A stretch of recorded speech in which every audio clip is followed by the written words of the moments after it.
The Property Bulletin by London Property, the home of superprime. The UK government has unveiled yet more plans it claims will streamline the home buying and selling process, hoping to make it quicker, cheaper and less stressful for millions of people. The changes aim to tackle long delays, currently averaging nearly 5 months, by introducing digital solutions that will improve efficiency and transparency in property transactions. Key reforms include digitisation of property data, making key information readily accessible to professionals involved in transactions, reducing paperwork and delays, faster transactions, implementing digital identity verification to eliminate repeated ID checks and speed up processing times, reduced fall-through rates, preventing last-minute surprises that lead to 1 in 3 transactions failing, which currently costs buyers and sellers £400 million annually. By learning from successful international models such as Norway, where home sales complete in about a month, the government aims to modernise the system and prevent unnecessary financial losses. Alongside these home buying efforts, the government is also introducing new measures aimed at empowering leaseholders. From March 3, 2025, changes to the right to manage rules will allow leaseholders greater control over how their buildings are managed, remove the requirement for leaseholders to cover freeholders' legal fees, potentially saving up to £3,000 per claim, and reduce barriers to challenging excessive service charges. Housing and Planning Minister Matthew Pennycook emphasised the government's commitment to creating a fairer and more efficient property market. He said, "We're making home buying fit for the 21st century, saving buyers time, money and stress, while also protecting leaseholders from unfair charges." These reforms align with the government's broader plan for change, aiming to improve living standards and deliver 1.5 million safe and decent homes during this parliamentary term. The Ministry of Housing, Communities and Local Government, alongside the Land Registry, will launch a 12-week project to standardise property data sharing protocols, 10-month pilots with councils to digitise key housing data, further development of digital identity verification services for the property sector. These measures mark a significant step towards modernising the UK housing market, making property transactions more reliable and affordable for buyers, sellers and leaseholders alike. "We've been gearing up for this battle since the morning after the election," said a senior government source, reflecting ministers' determination to overhaul planning laws and increase house building. Labour's government is committed to delivering on home ownership and ensuring more people have access to stable, affordable housing. The statistics show the urgency. Home ownership is becoming increasingly difficult, with house prices now reaching 8 times the average family income, up from 4 times 2 decades ago. The number of renters has nearly doubled over the same period. The Housing Benefit Bill has also soared to around £20 billion annually, placing significant pressure on taxpayers. Since its time in opposition, Labour has made talk about housing a priority. Keir Starmer frequently emphasises, "We are the builders." Some industry experts have welcomed the government's proactive approach, particularly compared to the negative relationship with the previous administration. Angela Rayner, the Deputy Prime Minister, has been praised for engaging with the sector and reinstating mandatory housing targets for councils. However, questions remain about whether Labour's policies are bold enough. Their target of 1.5 million new homes by 2029 is ambitious, but is the strategy robust enough to meet it? The government is introducing planning reforms, reinstating council targets, speeding up major developments and forming a task force to create new towns. Their message is clear. The answer can't always be no. Yet ambition alone won't put houses on the ground. Planning approvals were already at a decade low before the election, and they have continued to decline since Labour took office. Policies aimed at improving the rental market, such as stricter landlord regulations, have inadvertently increased costs for builders and buyers. As one industry expert put it, Labour is fixated on planning, but that's not the only problem. A key challenge is the shortage of planning officers at local councils, which delays the approval process. Housing associations, responsible for much of the country's affordable housing, are also financially stretched. With stricter quality standards to meet, many cannot commit to new developments, causing thousands of planned homes to be put on hold. Even if approvals increase tomorrow, another question looms. Does the UK have enough builders, plumbers and electricians to meet these targets? The government seems to think that fixed planning will solve everything, one insider commented, but it takes more than one lever to make the system work. Starmer's rhetoric echoes Boris Johnson's build, build, build approach, indicating Labour's determination. However, their strategy lacks the transformative policies of past governments. There are no major state-funded projects like the post-war council housing boom, no help-to-buy style lender support and no new right-to-buy schemes. Instead, Labour is largely relying on market forces, a strategy with mixed success in the past. The stakes are high. Housing shortages affect millions, and fixing the market could change lives. Ministers claim they are deeply invested in making a difference. As one government insider put it, imagine knowing that children will grow up in homes that exist because we took action. But desire alone won't build houses.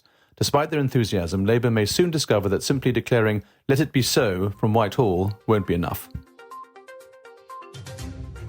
Spain's recent introduction of a 100% tax charge for UK tourists could be a model followed by 3 other popular European destinations, warns Mike Harvey, managing director at First Move International. Harvey believes that this move has set a significant precedent and that countries like France, Greece and Portugal are now considering similar measures. The tax proposals, aimed at addressing housing shortages, could have unintended consequences, particularly for digital nomads, retirees and international property buyers, who contribute significantly to local economies. Harvey expressed concern about Greece, suggesting that a 100% tax on foreign buyers could undermine the country's economic stability. Greece is already grappling with housing pressures, notably by banning new short-term rental licenses in key Athens areas, and further changes might reduce investment in the property market and broader economy. Similarly, Harvey warned of potential effects on Portugal's property market. He explained, additional taxes on foreign buyers could strain the market, pointing out that property investment and tourism could suffer. Portugal's tourism sector plays a crucial role, contributing 15% to GDP, and in 2023 it generated €25.1 billion, with predictions to reach €66.5 billion by 2034. However, if foreign property taxes are introduced, this growth could be jeopardized, dampening interest in both property and tourism. Portugal remains a top destination for UK tourists, but the introduction of these new taxes could significantly affect its appeal, slowing down property investments and impacting the broader economy.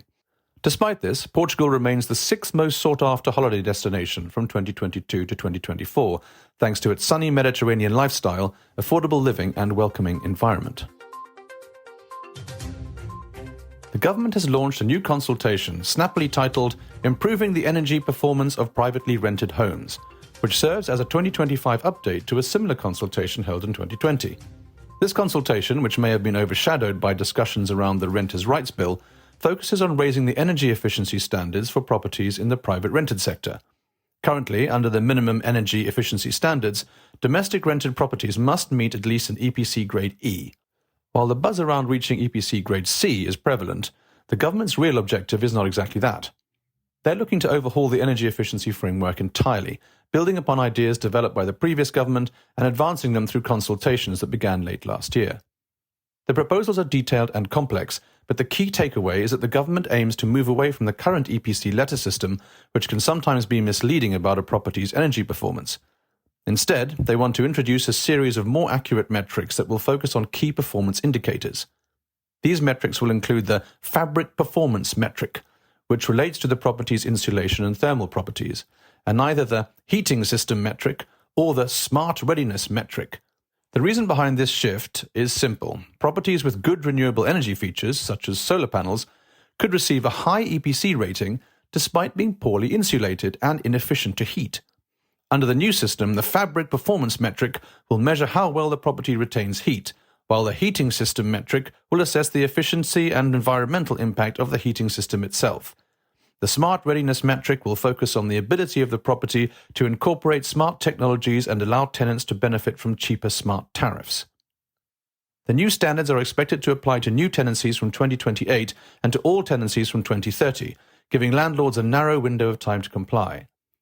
The government estimates that most landlords will need to invest around £6,500 to meet the new standards, with a cap set at £15,000.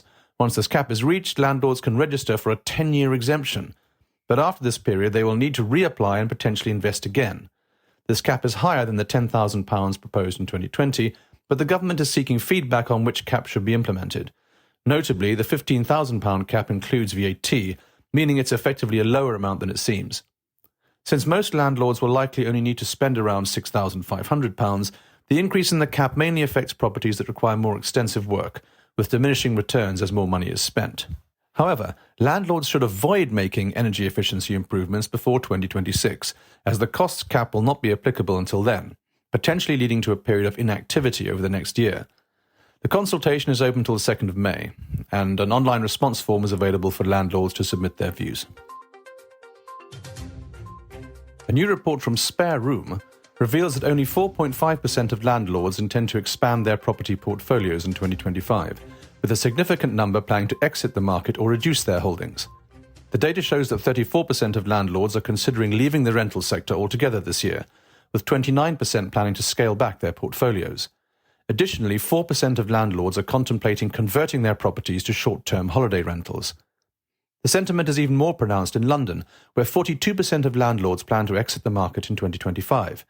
The primary concern for many landlords is the upcoming Renters' Rights Bill, which includes the potential end of Section 21, the ability for landlords to evict tenants without reason.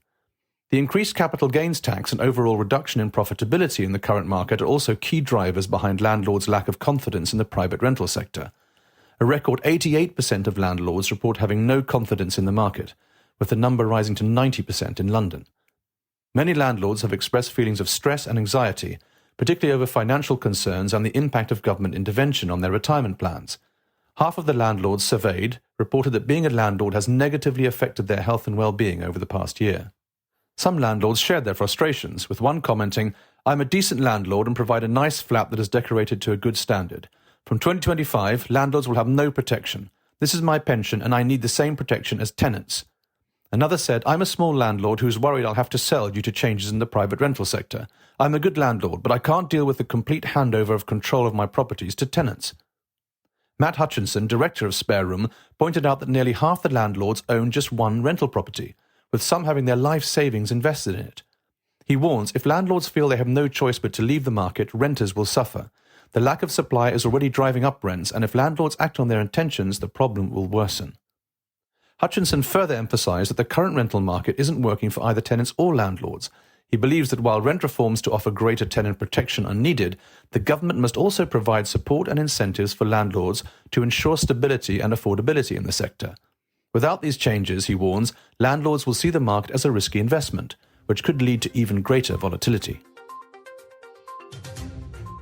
The central London office market demonstrated strong resilience in 2024, with total take-up reaching 9.68 million square feet, a 1% increase from 2023 and the second highest volume in the past 5 years, according to Cushman & Wakefield's Central London office's Market Beat report. Demand for high-quality office space was a key trend, with Grade A offices making up 65% of the total leasing activity, surpassing the 10-year average by 4%.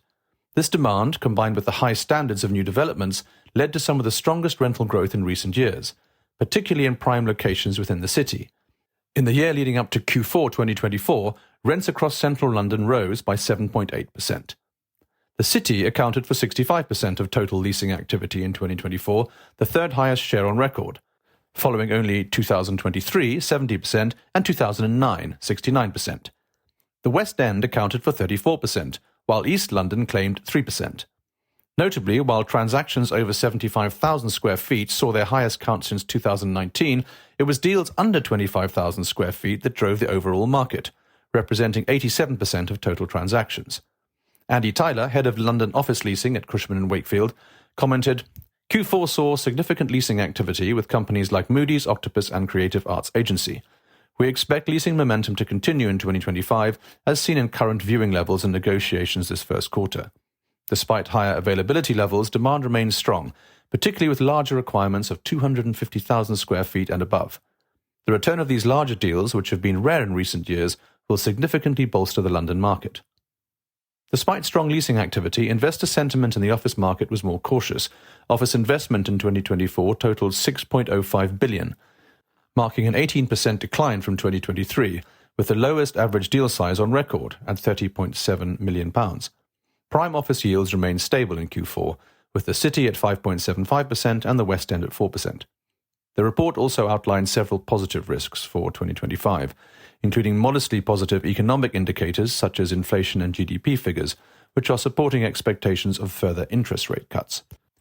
Martin Lay, head of London office investment at Cushman & Wakefield, said, "Investment activity in the last quarter of 2024 saw a 45% increase compared to Q3, marking the highest quarterly total since Q1 2023. This momentum has carried into 2025, with several landmark transactions already concluded. Global capital flows are once again focusing on opportunities in London, bringing improved liquidity to the market, which should be further supported by anticipated UK interest rate cuts throughout the year."